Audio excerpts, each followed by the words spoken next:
Like, subscribe and press the bell icon to get notified. चीज होती हैं plant के अंदर जो रिपीट होती हैं पर्टिकुलर टाइम के बाद, तो इनको जो कोई एक मैकेनिज्म है जो कंट्रोल करता है उसको कहा जाता है बायोलॉजिकल क्लॉक। अब हमने बायोलॉजिकल क्लॉक तो पढ़ ली, अब हमें पढ़ना है कि ऐसी कौन सी एक्टिविटीज़ होती हैं और उन एक्टिविटीज़ को क्या कहा जाता है जो एक्टिविटीज़ रिपीट होती हैं प्लांट्स के अंदर या एनिमल्स के अंदर या जो भी लिविंग ऑर्गेनिजम्स होते हैं उनके अंदर। ना उनका बायोलॉजी में उसको क्या कहा जाता है। देखें, कोई भी बंदा जो है रिपीट करता है कोई भी एक्टिविटी कोई पर्टिकुलर टाइम के अंदर, तो ऐसे करता है जैसे कोई रिदम हो ना। तो रिदम किसे कहते हैं? कोई भी पर्टिकुलर चीज पर्टिकुलर ही टाइम पे, जैसे आपने म्यूजिक पढ़ा होगा और नॉइज पढ़ा होगा फिजिक्स के अंदर, उसमें डिफरेंस पढ़ा होगा। म्यूजिक वो होता है कोई भी एक्टिविटी जो है पर्टिकुलर टाइम के पास इंटरवल के बाद जो है रिपीट हो रही है, जैसे इस तरह से रिपीट हो रही हो, ठीक है। नॉइज में यह होता है कि एक चीज बड़ी हो गई फिर छोटा फिर बड़ा, तो इस तरह एम्पलीट्यूड के अंदर उसके अंदर डिफरेंसेस होते हैं। इसी तरह से उसको हम रिदम नहीं कहेंगे। रिदम वो जो पर्टिकुलर इंटरवल के बाद वापस उस जगह पे आए। जैसे आपने न्यूलैंड्स लॉ ऑफ ऑक्टेव पढ़ा होगा, उसके अंदर फर्स्ट एलिमेंट और जो एट्थ एलिमेंट है उसके जो रिदम जो है सेम हो रही है, जैसे सारे गामा पादा निसा, उसका एग्जांपल दिया गया ना उसमें। तो वो क्या चीज़ है कि कोई चीज़ रिपीट हो रही है पर्टिकुलर टाइम के बाद, तो उसको हम कहते हैं रिदम। जब लिविंग ऑर्गेनिज्म के अंदर कोई एक्टिविटी जो है रिपीट होती है पर्टिकुलर टाइम के बाद, उनको फिर क्या कहा जाएगा? उनको आप समझ सकते हैं कि bio means living organism, rhythm means ये जो एक्टिविटीज मीन्स जो एक्टिविटीज रिपीट होती हैं पर्टिकुलर टाइम के बाद किसी भी लिविंग ऑर्गेनिज्म के अंदर, उसको कहा जाएगा बायो रिदम कहा जाएगा। क्लियर हो गया? इसको दूसरा नाम क्या है इसका? बायोलॉजिकल रिदम भी कह सकते हैं आप, बायोलॉजिकल रिदम्स। जो भी एक्टिविटीज जो रिपीट हो, the activities which are activities of organisms which repeat after particular time, किसी भी पर्टिकुलर टाइम के बाद जो है वो रिपीट होती हैं, वो ऐसी एक्टिविटीज को कहा जाता है बायोरिदम का। जैसे स्लीपिंग का मैंने एग्जांपल दिया था कि स्लीपिंग जो एक्टिविटी जो हम करते हैं पर्टिकुलर टाइम, स्टोमेटा जो क्लोज होते हैं रात को और सुबह फिर जो है खुल जाते हैं, फ्लावर्स जो होते हैं प्लांट्स के अंदर जो खुलते हैं फिर बंद, तो ये एक्टिविटीज पर्टिकुलर टाइम के अंदर हो रही हैं, तो इन एक्टिविटीज को कहा जाएगा बायोरिदम और बायोलॉजिकल रिदम्स। इनको कौन चलाता है? ये बायोलॉजिकल क्लॉक चलाता है। अब ये बायोलॉजिकल क्लॉक कैसे चलाता है? इनको एक्टिविटीज को किस तरह से चलाता है? कोई भी हम काम करते हैं ना, तो उसके लिए कोई ना कोई हमें जरूरत पड़ती है। तो फॉर सपोज एक बंदा जो है उसको हम रूम में रख लें, उसके पास हर चीज रख लें खाने की वगैरह, तो क्या वो मूव करने की कोशिश करेगा? बाहर वो काम ही नहीं करेगा। फॉर एग्जाम्पल कोई बंदा, उसको हम पैसे दे रहे हैं, ठीक है, हर चीज उसको सुकून से मिल रही, तो वो काम ही नहीं करेगा, कोई जो है मेहनत ही नहीं करेगा। इस तरह से कोई भी जब चीज आपको जरूरत नहीं होती तो आप काम नहीं करते। तो इसी तरह से स्टिमुलाई, उसको क्या कहा जाता है बायोलॉजी के सेंस में? स्टिमुलाई कहा जाता है। कोई भी एबनॉर्मल चीज समथिंग डिफरेंट जो होती है उसको स्टिमुलाई कहा जाता है, और उसका जो जवाबी अमल होता है उसको रिस्पॉन्स कहा जाता है। तो ये बायोलॉजिकल क्लॉक भी किसी स्टिमुलाई को ही रिस्पॉन्स जो देने के लिए ही ये काम करता है। सिस्टम बना हुआ है उसके अंदर के इसी टाइम पे जो ये एक्टिविटीज करनी है। तो आप कहेंगे कि भाई कभी जो है सनलाइट जो है देर से जो है रोशनी जो है गिरती है, मतलब जो है डे बड़ा होता है, कभी जो है डे छोटा होता है, तब भी जो है प्लांट के अंदर जो है एक्टिविटीज जो है पर्टिकुलर टाइम पे हो रही हैं। तो बिल्कुल आप सही हैं कि वो स्टिमुलाई का उस पर नहीं अमल होता। इसके लिए स्टिमुलाई इसकी खुद की है, वो कहलाती है एंडोजीनियस एक्टिविटीज। चलो अब हम एंडोजीनियस और एक्सोजीनियस जो है रिस्पॉन्सेज जो होते हैं या स्टिमुलाई जो होते हैं उसको हम पढ़ते हैं। एंडोजेनस स्टिमुलाई वो होते हैं जो इंटरनल बॉडी के होते हैं, मीन्स जो खुद के होते हैं, बाहर वाले स्टिमुलाई नहीं होती। कोई और जो फॉर एग्जाम्पल सनलाइट उसके ऊपर पड़ रही है या कोई चीज़, उसका उस पर असर नहीं पड़ता, ये खुद का होता है। अब खुद की कौन सी चीज़ होती है? खुद की तो होती एक चीज़ है कि खुद की इंटरनल जो चीज़ होती है किसी भी प्लांट के अंदर या एनिमल के अंदर, वो इंटरनल चीज़ कौन सी होती है? जो इनहेरेंट होती है। इनहेरेंट कैसे? जो जेनेटिकली मिली हुई होती है। अब जेनेटिकली मिली हुई तो ठीक है, हमें बात समझ में आ गई, लेकिन वो काम कैसे करवा? जैसे स्टोमेटा को ओपन करवाना, ठीक है, तो स्टोमेटा को ओपन करवाने के लिए इंडोजिनस काम आती है। इंडोजिनस काम करने क्यों आती है? क्योंकि जैसे फॉर सपोज जो है स्टोमेटा को बंद करवाना है शाम को या एडवर्स कंडीशन में, या शाम को ही रोज बंद करवाना रात को, ठीक है। तो एब्सिसिक एसिड जो है हार्मोन रिस्पॉन्सिबल होता है उसको क्लोज करवाने के लिए। अब ये एब्सिसिक हार्मोन जब ज्यादा होगा तो ही वो करवाएगा। अब उस एब्सिसिक हार्मोन को जो है प्रोड्यूस करना चाहिए। अब उसको प्रोड्यूस करने के लिए क्या है, जीन मौजूद है। तो वो जीन क्या होगा, डीएनए के अंदर होता है। मींस डीएनए जो है जीन को प्रोड्यूस करता है। वो जीन प्रोड्यूस क्या करता है, एब्सिसिक एसिड को प्रोड्यूस करता है, और वो क्या करता है, स्टोमेटा को क्लोज करवाता है। सो इस तरह से जो है मैकेनिज्म ये खुद क्या चल रहा है, इसका खुद का इंटरनल स्टिमुलाई काम कर रहा है, इंटरनल जो है रिस्पॉन्स काम कर रहा है। इसको कहा जाता है एंडोजीनियस मैकेनिज्म, एंडोजीनियस स्टिमुलाई, ठीक है। दूसरे होते हैं एक्सोजीनियस।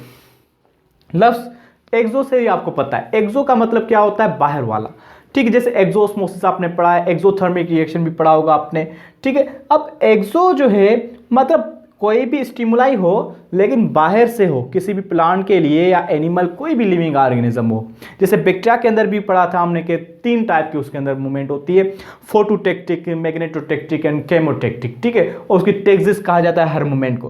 लाइक इसी तरह से कोई भी लिविंग ऑर्गेनिज्म होता है उसको भी मूवमेंट होती है, उसकी जो भी रिपीटेशंस होती हैं, ठीक है। तो वो बाहर वाले स्टिमुलाई की वजह से हो तो उसको कहा जाता है एक्सोजीनस स्टिमुलाई, या एक्सोजीनस के लिए जो रिस्पॉन्स होते हैं तो एक्सोजीनस ही रिस्पॉन्सेज होते हैं। तो ये बायोलॉजिकल क्लॉक जो है इन दोनों पे काम करता है, कभी दोनों को ही जो साथ में मिलाता है, कभी सिर्फ एक को। आपने ये सोचा, मतलब ये जो है आपने ऑब्जर्व किया होगा अपनी जो खुद की लाइफ के अंदर, वो ये कि अगर आप कहीं पे भी जाते हैं वहाँ पे सनलाइट जैसे मतलब रात जब हो जाती है तो आपको नींद आने लगती है।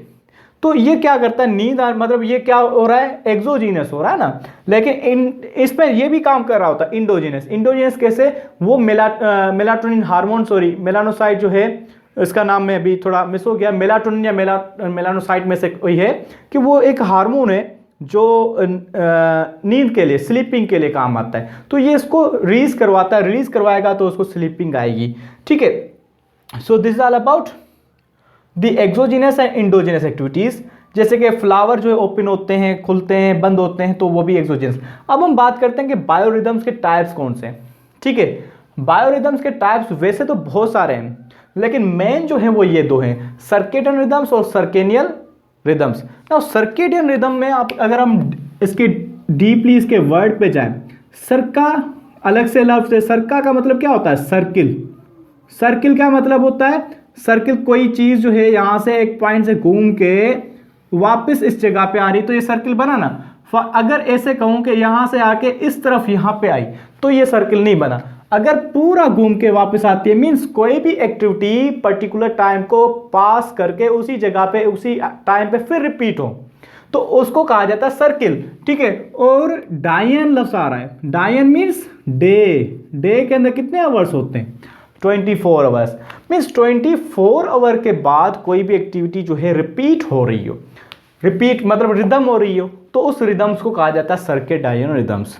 आई होप कि आपको चीज समझ में आ गई होगी। बहुत सारी एक्टिविटीज होती हैं जो पूरे दिन के बाद हो, जैसे कि ह्यूमन के या एनिमल्स के अंदर स्लीप का होता है। हम जो है 24 आवर्स के बाद जो है स्लीप करते हैं, वापस जो है फिर 24 आवर्स के बाद जो है स्लीप करते हैं। इस तरह से फ्लावर्स प्लांट्स के अंदर खुलते हैं, वो भी इस तरह से खुलते हैं, ठीक है। लीव्स जैसे अल्बेजिया जो लेबक प्लांट है, तो उसके अंदर भी ये प्रोसेस होता है, लीव्स जो है टर्न हो जाते हैं शाम को और दिन को फिर खुल जाते हैं इस तरह से। और जो स्टोमेटा की ओपनिंग एंड क्लोजिंग है वो भी पूरे डे के बाद होती है, तो ये भी सर्केडियन रिदम हो गया।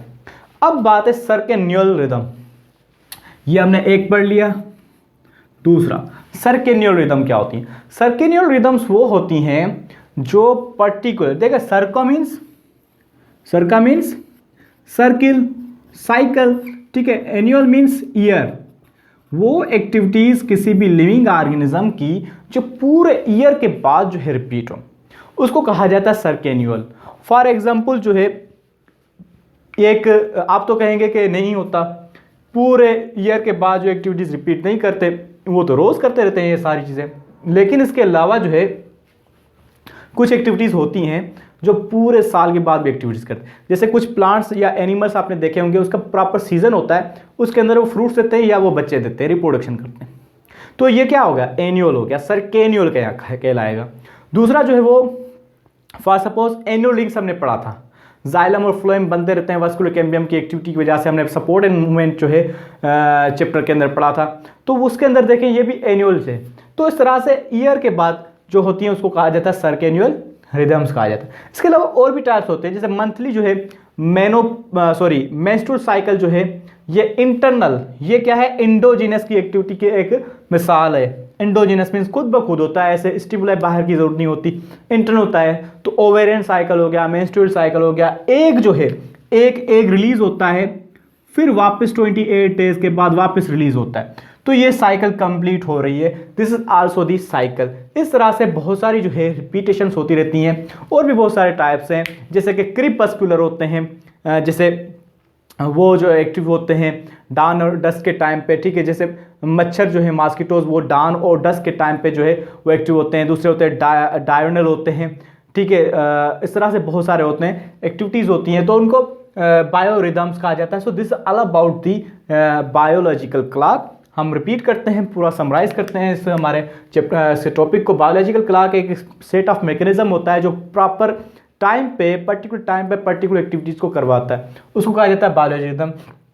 अब ये बायोलॉजिकल रिदम दो बेसिस पे काम करता है, एंडोजेनस पे मतलब इंटरनली काम स्टिमुलाई की एक्टिविटीज़ करवाता है, या एक्सोजेनस पे करवाता है। अब जो एक्टिविटीज़ जो रिपीट होती हैं पर्टिकुलर टाइम के बाद उसको कहा जाता है बायोलॉजिकल रिदम या बायोरिदम कहा जाता है। अब इसके दो टाइप्स मेन है, सर्केडियन रिदम और सर्केडियल रिदम। सर्केडियन रिदम वो होती हैं जो पर्टिकुलर 24 आवर्स के बाद जो है रिपीट हो, और सर्केनियल रिदम्स वो होती हैं जो 1 ईयर के बाद जो है रिपीट हो, तो उसको कहा जाता है circadian rhythm. So this all about it. I hope कि आपको ये चीज़ समझ में आ गई होगी और आप जो है अच्छी तरह से अपने एग्जाम्स की तैयारी भी कर रहे होंगे। और मुझे मालूम है कि बहुत सारे जो स्टूडेंट्स हैं वो कह रहे हैं कि और भी वीडियोस बनाएं, तो जैसे मुझे टाइम मिलेगा मैं इंशाल्लाह ज़रूर बनाऊंगा और वीडियोस, इंशाल्लाह आपके अच्छे एग्जाम्स हो जाएंगे और आप बहुत ही अच्छे कामयाब स्टूडेंट्स बनेंगे। आपने अगर वो वीडियो नहीं देखी टॉपर स्टूडेंट्स की, तो वो आप देखेगा, MCQs किस सोल्व करने हैं वो भी आप देखेगा। अगर आप न्यू है चैनल के अंदर तो चैनल को सब्सक्राइब कर लें, बेल आइकन को प्रेस कर लें, आपको और भी इस तरह की वीडियोस मिलती जाएंगी। बहुत बहुत शुक्रिया।